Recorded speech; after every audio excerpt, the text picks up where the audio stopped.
Magandang araw mga boss. Kumusta po kayo lahat? Sana po mga sili nyo dyan na hindi dinaanan ng bagyo sana maganda at mahal ang sili ngayon. Ngayon mga boss, mayroon kami sasagutin ng mga tanong tungkol doon sa aming video na matagal na. Ito mga boss, panoorin nyo kung anong video ito.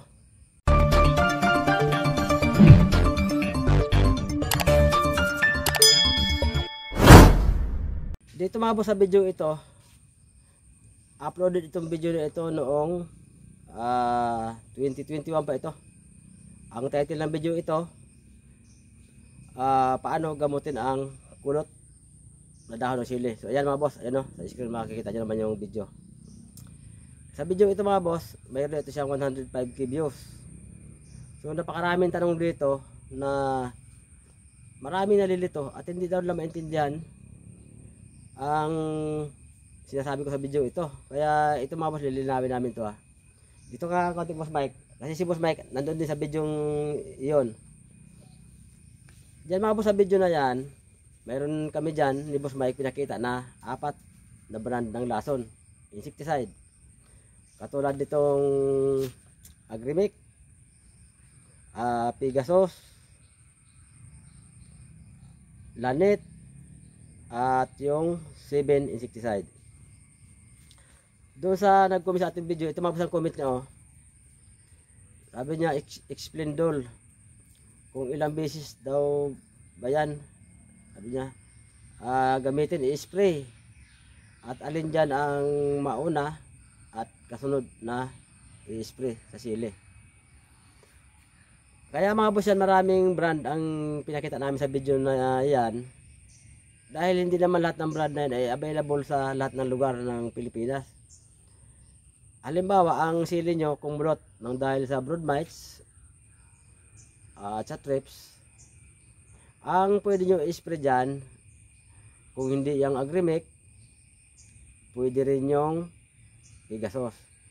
So kaya marami yung binigay namin yung brand dyan para meron pamilian kayo. Kung halimbawa yung isang brand hindi available sa inyong lugar, halimbawa hindi available yung Agrimic sa AgriSupply na malapit sa inyong lugar, at mayroon Pegasus, so pwede yung Pegasus. Bakit mayroon pa daw Lanet saka 7? Yung Lanet at 7 mga boss, pwede siya pang alternate sa Agrimic at sa Pegasus. May mga insekto kasi na pinapatay ang Lanet at 7 na hindi naman kayang patayin ng Agrimic at Pegasus. At mayroon naman pinapatay ang Lanet at mayroon naman pinapatay ang Agrimic at Pegasus na hindi naman kaya patayin ng Lanet at ng 7. Katulad yan ng brood mites, hindi naman kaya patayin niya ng Lanet at ng 7, pero kaya patayin ng Pegasus. So kaya mga boss, mayroong 4 na brand ng lason. So ang tanong ng mga viewers natin, napakaraming comment talaga tanong na halos pare-pareho. Napakarami niya, mula pa yan ng ilang taon na nakaraan ang mga comment, at hanggang ngayon meron pa. Katulad itong latest na comment oh. Hindi nyo naman kailangan bilhin lahat yung brand na yan, yung 4 na brand. Kasi hindi naman kailangan, bakit nyo naman bibilhin lahat yan? So dyan siguro sila naguguluhan. Halimbawa ang sili nyo ay kumulot dahil sa brood mites or sa thrips, pwede ka mag-spray ng Agrimic or yung Pegasus. So ang tanong ilang beses ba mag-spray niyan? Halimbawa kumulot yung sili nang dahil sa brood mites or sa thrips, ang ginagawa namin dyan mga boss na pag-spray, dalawang sunod. Halimbawa Agrimic ang ginamit namin, mag-spray halimbawa kami ngayon, after 4 days uulitin namin yan ng Agrimic pa rin para tuluyan na ma-clean up yung brood mites o yung thrips, matuluyan na talaga mamatay. Kasi hindi naman pwede mga boss na nag-spray ka ngayon, bukas spray uli. Hindi naman pwede kasi yung Agrimic at saka Pegasus ay mga systemic insecticide dyan mga boss. So sayang naman kung nag-spray ka ngayon tapos ulitin mo uli bukas, sayang naman yung lason na samantala tumatalab pa naman siya kinabukasan dahil mga systemic na sila. Dalawang beses kayo mag-spray mga boss, pagitan 4 araw. O halimbawa Pegasus naman yung nabili namin, o ganun din, pagitan 4 na araw. Dalawang sunod. So pag napatay mo na yung brood mites or thrips sa dalawang beses na pag-spray, ang gagawin mo dyan, at ang ginagawa namin, nag-alternate na kami ng Kung hindi lanet, 7. Kasi patay na yung brood mites wala na So mag-alternate na kami ng 7 o kaya lanet. Kasi medyo mura yung lanet tsaka 7 kumpara sa Agrimic at saka sa Pegasus. Kasi napakamahal ang dalawa na yun mga boss. So ang Agrimic at saka Pegasus, pareho sila mga boss. Systemic insecticide at pareho silang miticide na may kakayahan pumatay ng brood mites saka ng thrips. Bagaman ang lanet at 7 kaya rin pumatay ng thrips. Nakalagay naman sa label mga boss yan. Mababasa nyo naman. At pagkatapos nun, pwede na kayo mag-spray ng weekly interval. Yung Agrimic or Pegasus.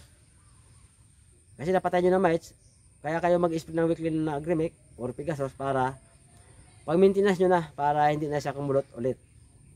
Pero ang pagkulot mga boss ng sili, tandaan nyo, hindi lang brood mites at thrips ang dahilan ng pagkulot nyan. Marami.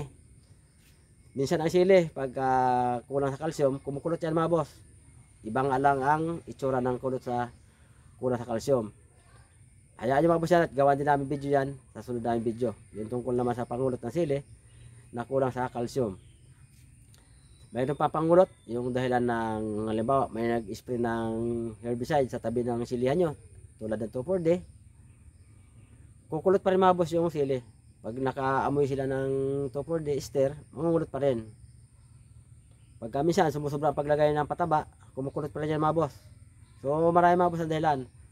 Sa video na yan na itong piniplay namin sa gilid ng video na ito ngayon na pinapanood nyo, ang topic yan mga boss, pangungulot tungkol sa brood mites saka sa thrips. Kaya nagpakita kami dyan ng brand ng Agrimic at saka ng Pegasus. So ang tanong bibilihin ba lahat yan mga boss? Hindi yan mga boss kailangan bilhin lahat yung 4 na brand na yan. Kasi anin mo naman, ang dami-dami.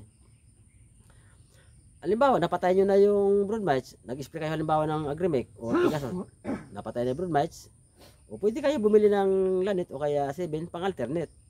Kasi hindi naman pwede mga boss na habang panahon ang i-spray nyo sa sili nyo ay Agrimic na lang at saka Pegasus, hindi naman po pwede. Kasi may immune naman yung kulisap. Ay kung wala naman na yung brood mites, napatay nyo na at saka yung thrips, hindi pwede na kayo mag-alternate ng lanet at 7. Hindi nyo kailangan mga boss bilhin lahat yung 4 na klase ng laso na yan. Dalawa lang dyan ang pwede nyo bilhin. Agrimic or lanet or 7. O di man kaya Pegasus, lanet or 7. Hindi nyo mga boss kailangan bilhin lahat yung 4 na yan. Kasi hindi naman kailangan bilhin lahat. Kasi ang Agrimic at Pegasus, pareho sila mga boss, miticide. So halos pareho yung pinapatay lang insekto. So yun na, sa mga boss natin na napakaraming comment talaga yan, nagpatong-patong na dyan. Napakaraming comment na ng video na yan kasi nga ano na siya, 2021 pa upload dyan at meron na siyang 105 views. So ngayon mga boss, kaya kami uli gumawa ng video at pinakita namin yung video na yan para doon sa nakakapanood na at hindi pa nakapanood at magtatanong na naman kung ilang beses ba kailangan isprehan ng ganyan mga gamot at alin ba dyan ang nauna, ang mauuna i-spray at alin yung kasunod at alin yung panghuli. Hindi mga boss ganon, hindi kailangan bilhin yung 4 na yan. Dalawa lang dyan ang pwede nyo bilhin, Agrimic or lanet na pang alternate nyo or 7 or Pegasus 7 or lanet. Pwede rin isa lang bilhin nyo kung ang target insect nyo lang ay brood mites lang. So kaya mga boss, maraming brand na pinakita ko sa inyo para mayroon kayong pamilian kung alin man dyan yung available sa agri-supply na malapit sa inyong lugar. So yun mga boss, sana doon sa mga boss natin na nagko-comment, nagtatanong, sana mga boss nasagot ang tanong nyo, napakaraming tanong yan, patong-patong na. Ito mga boss, isang comment na pinapakita ko yun sa screen, isa lang sa mga huling comment yan na sabi niya, explain Dol kung ilang beses isprayan yan at alin dyan ang unang gamitin at kasunod. So bahala ka boss kung alin dyan yung available sa agri-supply na malapit sa inyong lugar. Halimbawa, kung mulot yung sili mo dahil sa brood mites, pwede ka mag-spray ng Agrimic. Kung wala Agrimic at may Pegasus, pwede rin ang Pegasus. Kaya rin patayin ang brood mites kasi pareho silang miticide. So yan, doon sana boss natin nag-comment, sana boss nasagot na tanong nyo at sana naunawaan nyo. At saka doon sa napakaraming comment pa na nagpapatong-patong na rin. Kuminsan kasi mga boss, hindi ko lang din nababasa lahat kasi nga may ginagawa naman tayo iba. So ngayon, nag-review ako ng mga comment ng mga video namin. So ito, nabasa ko na naman to. Hindi nyo boss kailangan bilhin lahat yung 4 na klaseng lason na yan. Isa lang dyan or dalawa dyan. Kung may budget kayo, dalawa lang sa brand na yan. Para halimbawa naka-spray kayo ng Agrimic o di may pang-alternate kayo sunod. 2 beses lang mga boss kami nag-spray pag kumulot ang sili dahil sa broadmesh. 2 sunod lang. Halimbawa nag-spray kami ngayon ng Agrimic o makalipas ang 4 na araw, mag-i-spray kami ulit ng Agrimic or Pegasus para tuluyan na siyang mapuksa yung broadmesh at thrips para yung pangulot ng sili ay mahinto. At para hindi na siya kumulot ulit, pwede na gamitin na pang maintenance yung Agrimic or pang alternate sa kanya, Lanit or 7 insecticide. Hindi kailangan yung 4. 2 lang dyan kung may budget kayo. Kung wala naman, 1 lang. Pero bibili pa rin kayo ng ibang lason kasi hindi naman pwede na Agrimic lang ang gamitin nyo sa buong buhay ng sili nyo. Paano kung inabot ng 10 buwan sili nyo? Baka hindi nyo na mapatay yung insekto pagka puro Agrimic ang ginamit nyo dyan. So kailangan din mag-alternate ng ibang active ingredients katulad yan ng Lanit na Mitomil. Ang 7 naman ay Carbarel. At yun namang Agrimic ay Abamectin. At yung Pegasus naman ay Diapentorion ang active ingredients yan. Alin man dyan sa 4 na yan, pwede nyo silang i-alternate. Pero hindi ibig sabihin na bibili nyo lahat yan. 1 lang o 2 lang sa 4 na yan ang kailangan nyo. Kasi kung bilhin mo lahat yan, ay karami naman. Masyado mo yata magastos. At saka hindi naman natama. Bakit ang dami-dami? Anin nyo naman, hindi naman kailangan. So yan mga boss, sana lahat ng katanungan nasagot na yan. At nalinawan na lahat. 2 beses lang kayo mga boss ha. Ulitin ko, 2 beses lang kami nag-spray ng Agrimic or Pegasus pagka kumulot yung dahon ng sili. Nang dahil sa broad mites or thrips. Ngayon, pag kumulot ang dahon ng sili, nang dahil sa calcium deficiency, hindi siya kayang gamutin ng Agrimic at kahit anong insecticide. Calcium ang gamot. Kailangan mag-abono ng calcium nitrate para yung pangulot ay mahinto at magbalik sa normal. Kung ano yung mga sintomas, itsura ng kumukulot nang dahil sa calcium deficiency mga boss, abangan yung next video at gagawa kami ng video tungkol naman dyan. Sa pangungulot naman ng dahil sa broad mites, may video kami dyan mga boss. Ito, nagkukulay kalawang ang talbos ito. Kulot na kulot na para siya nasusunog. Pag kumulot naman dahil sa thrips, ang dahon niya hindi nasusunog, ganito pa rin ang kulay, pero nakalukot siya pa ibabaw. Pag broad mites, umiitim, nakalukot siya pa ilalim ng dahon naman. Ito. At nasusunog siya, kukulay kalawang. So yan mga boss. Sana may mga idea kayo, tips na nakuha naman sa video ito. Hanggang dito muna kayo mga boss, si Boss Mike. At si Boss Mike maliligo pa to. At hapon naman. Nagano pa yan siya. Nag-spray pa yan dito sa amin sili mga boss kanina. So abangan nyo mga boss sa next video. At marami pa kayong video i-upload para sa mga tips and technique sa pag-alaga ng sili. Hanggang dito muna kami ni Boss Mike mga boss. Babay muna. Abangan ang next video. Bye bye.